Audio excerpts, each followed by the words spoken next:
spoke about a month ago. Since September, the United States military has struck over 20 vessels in the Pacific and Caribbean, and more than 80 people have died in these attacks. The Trump administration, though, has said that these strikes are a campaign against drug trafficking. There's renewed scrutiny on the first of these strikes that happened on September 2nd. After the initial strike, there were apparently 2 survivors clinging to the side of the boat. There was then another strike, and the survivors were killed in that strike, and 2 more strikes followed. You were in the group of lawmakers who saw the video of this entire attack play out. So to start off the conversation, what did you see in the video, and what did you make of it? Well, Brittany, to say the video was disturbing is an understatement. I think and the notion that these were somehow still combatants. The boat blew up. There'd been 11 people on the boat, 2 were survivors. There was a piece of the boat still floating in the water. And the administration is trying to make the case that they were still actively in combat, in a sense, against America.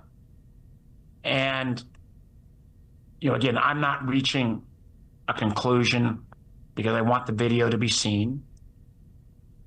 Although it's going to be hard for the administration to make this case. I want the legal opinion that justified this action to be laid out and seen by the public. And there are a whole host of questions, that still need to be answered. I mean, let's go back and look at just the underlying rationale. The administration decided in late July, didn't really tell anybody at that point, that they were going to suddenly designate these drug cartels as active terrorists the same way we designated ISIS, Al-Qaeda, the Iranian Revolutionary Guard. And that, in a sense, possession of drugs, they almost tried to make the legal argument, was somehow the equivalent of having weapons or bombs. That policy decision, they started planning in August. They never provided a legal document. In fact, the legal document was not finished until 3 days after this September 2nd strike, and the Congress never saw the document until late November. I think America needs to see it. And, so there is a whole underlying justification here. And then there is the debate about, even if that was justified to strike this boat and then to do the second strike, really raises questions about international rules of legal warfare. I mean, America has aspired or ascribed for a long time that, you can't blow up survivors if they're in the water from a ship. Now they are arguing slightly differently. And I want to, not so much, I've called for Pete Hegseth to resign. I've not been a fan of his since the Signalgate days, but I am, I want to get all of the facts, because if an accusation is made that this is a war crime, that's something you can't pull back. That is something that, based upon international law, the damage that would do to American military's reputation with Americans and the rest of the world is really, really serious. So I want to see the order. I want to see the communications between the admiral, who, at least based was ordering the second strike. I want to know what Hegseth's initial order was. So we've got more information to come, but this is something that cannot be swept aside. This is something that the Congress and the public needs to see the video. They need to see the legal opinion. And frankly, the admiral and Hegseth and others need to come back and testify before a full committee. I was fortunate, actually. I was the last member to see, and I had more time with the admiral and as well as the chairman of the Joint Chiefs.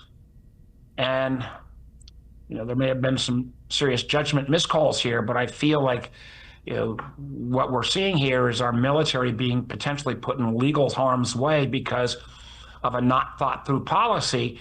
And this isn't the first time, because the same thing that happened this week in terms of with Hegseth, with the Signalgate Inspector General coming back and saying Hegseth's irresponsible actions in, I believe, February, literally put our troops in harm's way. So this has been a really challenging week on the national security front.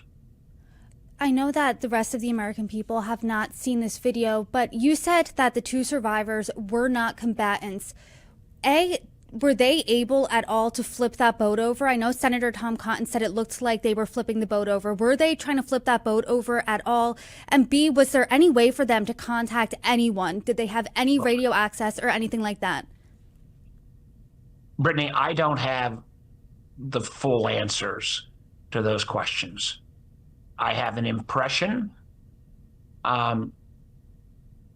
that obviously, and the only reason I'm hedging here is because I think the ramifications are so serious that if they didn't and they didn't have communications, it's hard to make the case that they were still combatants. And if they're not combatants, and I'm not an expert on international rules of war, but these are rules that American military adheres to.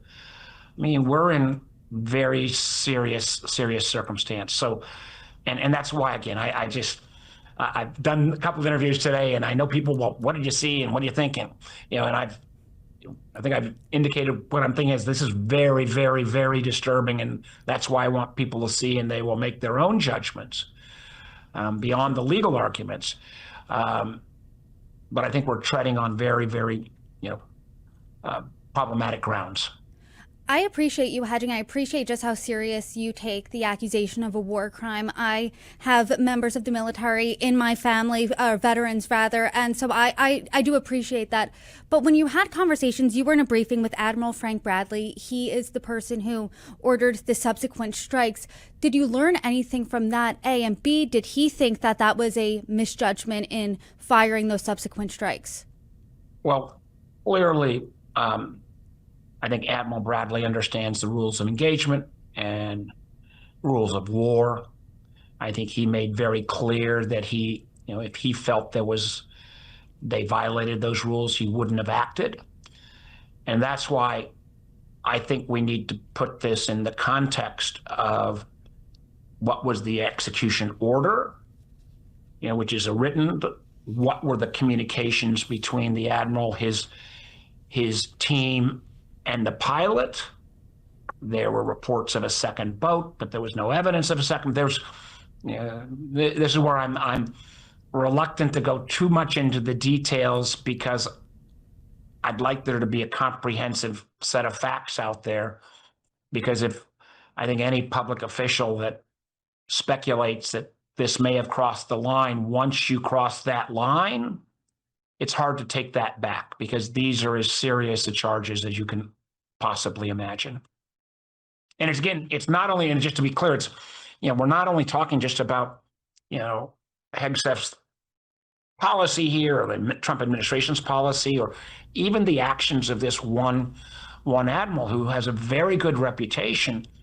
But if lines have been crossed and the ultimate kind of charges are brought, that is a reflection. And, as you said, and I've got veterans. My dad fought for the Marines at Iwo Jima in World War II.